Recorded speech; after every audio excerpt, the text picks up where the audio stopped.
All right. In my last video, I did the details and performance of the clean and some of the key performance points. This time we're going to do the snatch, but I want to say the same thing I said in the last video regarding the clean. If you want to learn to snatch well and if you want to become good at it, you're going to need a qualified Olympic weightlifting coach. Okay, so let's go through the components of the snatch. Now the grip for the snatch, we're always doing hook grip, which means wrap the thumb. These two fingers wrap around the thumb. The width, though, on how far I go, the bar when I'm standing straight up should be around in the crook of my hip.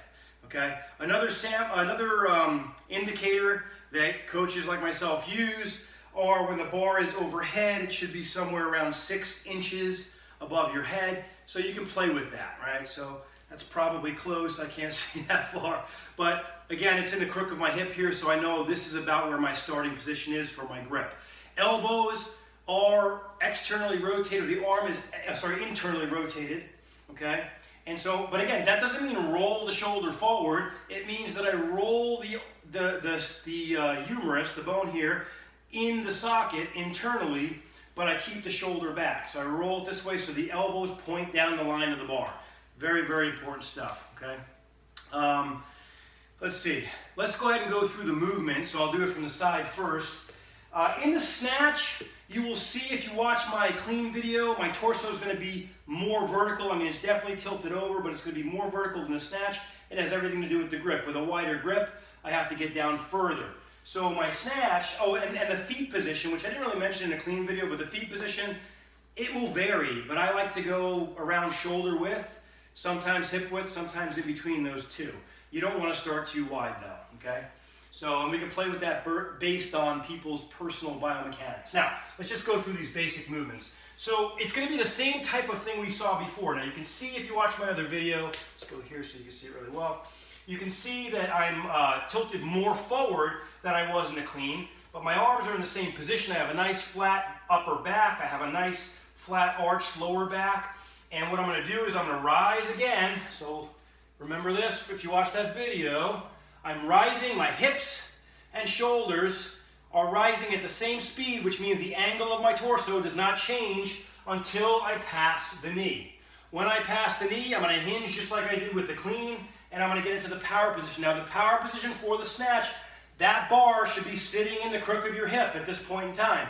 Okay? Then I'm going to launch. I'm literally going to jump, hips, extend, pulls me up onto my toes, and at the end of that, I shrug. And then what did we say in the last video? If you watched it, we said we pull only to pull us under, never to pull the weight up. This is the end of the vertical drive on the bar. Keep the arms loose. Don't pull with your arms or you take power away from the legs. Now, what we're going to do, as I try not to break my picture here, what we're going to do when we get to that hips, toes, shrug, fully extended position, triple extension, I'm going to pull myself under, okay? And as I pull myself under, I'm going to roll the arms. So watch me here. I roll and I punch, catch it. A full snatch is catching it in a full squat where the hip crease drops below the knee. I can do it as a power snatch where the bar, I don't squat below parallel. Okay, so again, the word power just means you're not going below parallel. And so it has nothing to do with coming off the floor or not. These are all coming from the floor, all right? So when I do this, a couple things. Keep the bar super close, hips, toes, shrug, pull yourself under, keep that bar really tight. It should just go right past your nose, okay? We don't want this big over arc. We want to pull, punch. I like to say that. Pull, right? So we're pulling and punching. Of course, we're moving our feet, okay? So again, same speed, torso rising at the shoulder and the hip, hinge into the power position, extend or jump, hips, extend, pulls me up on my toes, I shrug, that's the end of the vertical drive on the bar, I pull myself down under the bar, punch, squat, and stand it up, okay? Now some really important things that you have to focus on here when we're overhead is we want the arms internally rotated as much as possible and lift and shrug the shoulders and kind of lift and lock that in.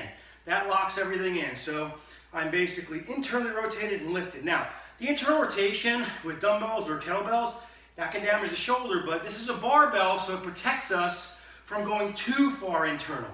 So if people have a hard time understanding what internal rotation is at the top, instead of armpits forward, so I'm going to externally rotate, you look at this here, external rotation, armpits forward. Internal rotation, armpits angle forward and down. So think armpits down, internal rotation, armpits forward, external rotation. In this instance, we want internal rotation. And we don't want to just internally rotate, we want to shrug and lock this all up here, okay? So that everything is really stable, all right? So that's the movement for the snatch.